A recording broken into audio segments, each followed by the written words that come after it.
Bonjour, alors on se retrouve pour notre 4e jour du défi pour améliorer sa posture. Aujourd'hui, on va pratiquer la posture du chat qui fait ses griffes. C'est une posture que j'adore, qui va venir vraiment étirer les épaules, le haut du dos. Donc surtout si tu as une kyphose thoracique, c'est vraiment une posture très intéressante.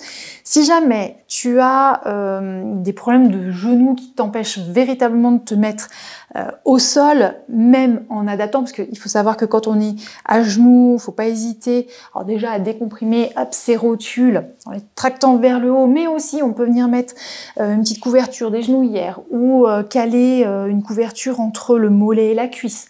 Si même avec tout ça, c'est compliqué pour toi de te mettre au sol, tu vas pouvoir, à la place de cette posture, réaliser la posture de la demi-pince. Je te remets le lien vers la vidéo que j'avais faite dans la description, donc n'hésite pas à aller voir cette vidéo si c'est plus pratique pour toi de rester debout, et tu pourras du coup utiliser une chaise pour venir t'étirer vraiment à l'horizontale. Là, on va être un petit peu plus quand même dans une posture un peu déclive. Évidemment, si tu as des soucis d'épaule, que tu peux pas trop étirer tes bras vers l'avant, t'inquiète pas, il y a d'autres postures qu'on va faire notamment demain, après-demain, je ne sais plus, mais qui vont aussi te permettre de travailler de toute façon l'étirement de toute ta colonne. Donc là, on va se positionner fesses sur les talons. On va mettre les mains loin devant soi pour venir dans le 4 pattes. À partir de là, donc on fait attention aux 4 pattes, on a le bassin au-dessus des genoux, un petit peu en arrière. On va placer nos coudes là où sont positionnées nos mains actuellement. Donc hop, je viens placer mon coude droit et mon coude gauche et je repose mes mains en me mettant sur le bout des doigts. Et là, je vais partir avec mon bassin vers l'arrière et je décolle mes coudes du tapis, voilà, pour venir m'étirer, voilà, sans que mes mains ne bougent. Voilà, on relâche là, un petit peu la tête là, qui vient entre les bras. On respire bien et on cherche à pousser le bassin vers l'arrière.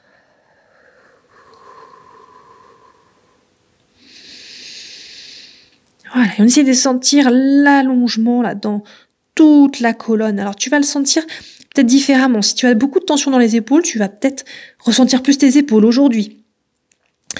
Si ça tire beaucoup plus justement au niveau de ta cage thoracique, au niveau de ta colonne dorsale, tu vas peut-être plus le sentir à ce niveau-là. Mais tu vas peut-être le sentir aussi plus bas. Là, moi par exemple aujourd'hui, alors ça tire un peu dans mon épaule gauche parce que j'ai des petits soucis avec mon épaule gauche, mais je le sens bien dans mes dorsales et je le sens bien surtout là au niveau de mon grand dorsal, qui est un muscle qui part de l'épaule mais qui va dans le bas du dos, là ici, qui rejoint le fascia thoracolombaire et qui va vers le bassin. Donc je le sens bien là, jusque là. Donc les sensations sont pas forcément les mêmes pour tout le monde, mais voilà, mets-toi à l'écoute de ton corps. C'est peut-être que, voilà, si tu sens surtout que ça étire plutôt dans la partie haute du corps, c'est que c'est là où tu as principalement les tensions aujourd'hui, et avec le temps, ça se modifiera. Mais surtout, pense à bien respirer dans la posture.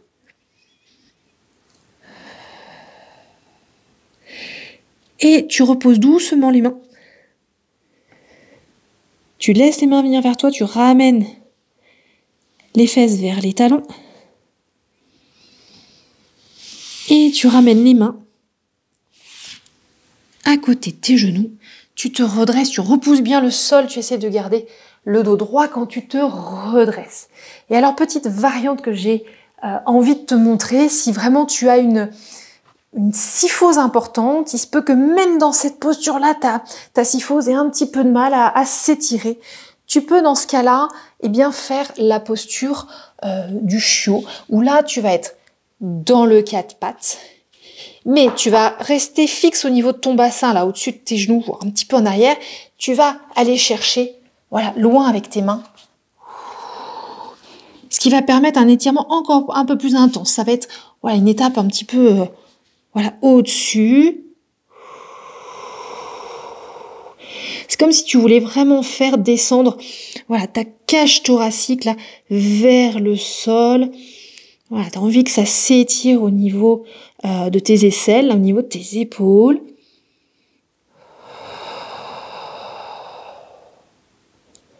Voilà, et tu restes un petit peu dans la posture.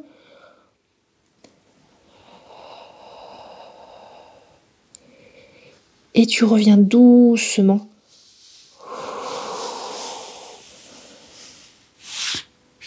Voilà, pense bien à mettre tes mains près de tes genoux. Et à te redresser le dos droit. Donc ça va vraiment là étirer ta colonne, et surtout si tu as une syphose dorsale, c'est très intéressant à pratiquer. Moi je le vois sur mes élèves lors des cours de yoga, surtout ceux qui sont très syphosés. Vraiment ça vient détendre là, les muscles du dos, et ça leur fait gagner de la hauteur. Alors en même temps, voilà, ça vient travailler en profondeur, donc du coup au fur et à mesure, voilà, la colonne va réussir à se redresser un petit peu. Et bien évidemment, il va falloir aussi tonifier un petit peu tout ça, et c'est ce qu'on va voir les prochains jours.